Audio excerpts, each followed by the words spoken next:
Na moje prezentacije korupcija, mediji i javno povjerenje. U stvari, prije nego što krenemo sa pitanjem kakva je uloga medija u borbi protiv korupcije, kako se možemo zajedno boriti protiv korupcije i kako možemo napraviti tako da bi bilo pojačano javno povjerenje, moramo izjasniti što je to korupcija. Čime se mi bavimo, protiv čega se borimo? To je jedno pitanje koje nije tako jednostavno. Jako često kad govorimo za korupciju, ljudi misle na krivični postupci, misle na istraživanja kojim se bave USKOK i druge i policijske agencije. U stvari korupcija je jako različita kao fenomen. Postoje neke vrste korupcije koji su kriminal, kojima se bave USKOK, koji su krivični postupci. Postoje neke vrste korupcija koji su administrativni prekršaji, a postoje neke vrste korupcije koji su samo problem društvenog morala. Zato je ponekad teško da odlučimo kako ćemo se sa korupcijom boriti. Nije jako jasno i što izaziva korupciju. Nije u potpunosti, nisu se složili svi eksperti s tim zašto se korupcija pojavlja u društvu.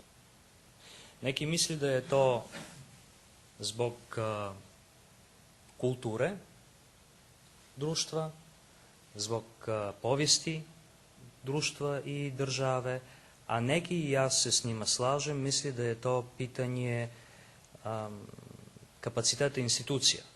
Misle da je to pitanje koje je vezano za to kako rade institucije u društvu i zašto su u nekom slučaju institucije učinkoviti, a u drugom nisu. Tada kada su institucije neučinkoviti, tada kada su nepouzdani, ljudi nisu sigurni hoće li oni dobiti od institucija to što u principu na što oni imaju pravo. I tada, zbog toj nepouzdanosti, neki su gotovi platiti. I mito je u nekom smislu cijena pouzdanosti.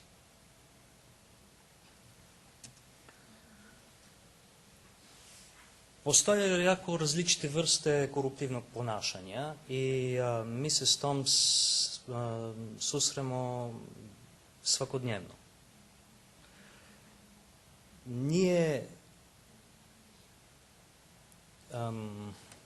It's not the same. Nije isto. No. English is okay. Sometimes. I think I'll have to switch to English for a while. Would you mind that? Okay. It's not the same whether we're speaking about some mild forms of nepotism or favoritism, or if we're speaking about bribery in the public service, not to speak about embezzlement and different types of financial fraud. These are all different elements, different forms of corruption, which we have to find with different means, and which are addressed differently by the journalists in their capacity of the speakers of the society.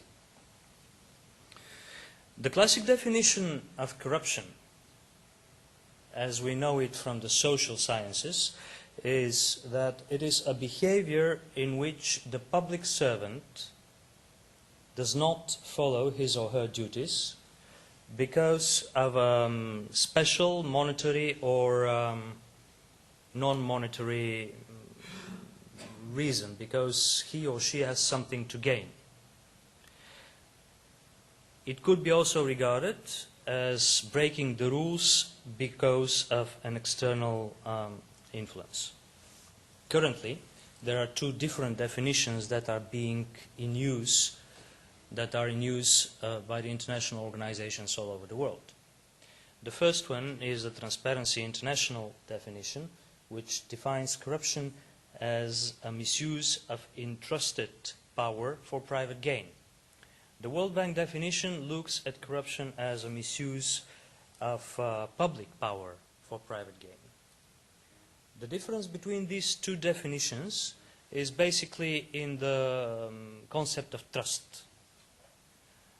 While the World Bank only looks at corruption as something that's related to the quality of public service, to the specific quality of a public servant, the Transparency International definition looks at corruption as a problem related to the trust in the society. And here's where we basically come to the third word in the topic of my presentation, trust. Why is trust so important? Why do we address it at all when we speak about corruption in the media?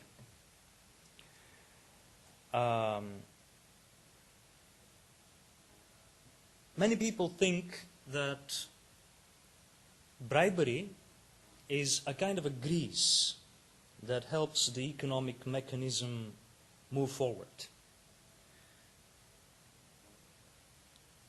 In certain environments it may be true, but in the well-developed countries, the well-developed societies, the real grease in the machine of the society, it's not the bribery, it's not the corruption, it's trust. If we trust each other, the transaction costs are much lower. If I trust you and if I want to sign a deal with you, then the only thing we need to do is to shake our hands. If I don't trust you, then I have to spend money, first of all, to find out who you are, whether you are worthy to be trusted, what is your history of business transactions, afterwards eventually to hire lawyers in order to sign a contract that's basically covers all the different issues that we may encounter in our business transactions. At the end of the day, if there is a problem in the delivery of goods or services, we may end up in court, and that involves additional costs. If we trust each other, that doesn't happen. If you look at the countries where corruption levels are very low, you would see that actually the levels of trust or social capital, as it is sometimes expressed, are very high. And on the contrary, societies that are plagued by corruption are characterized by mistrust. People don't trust each other.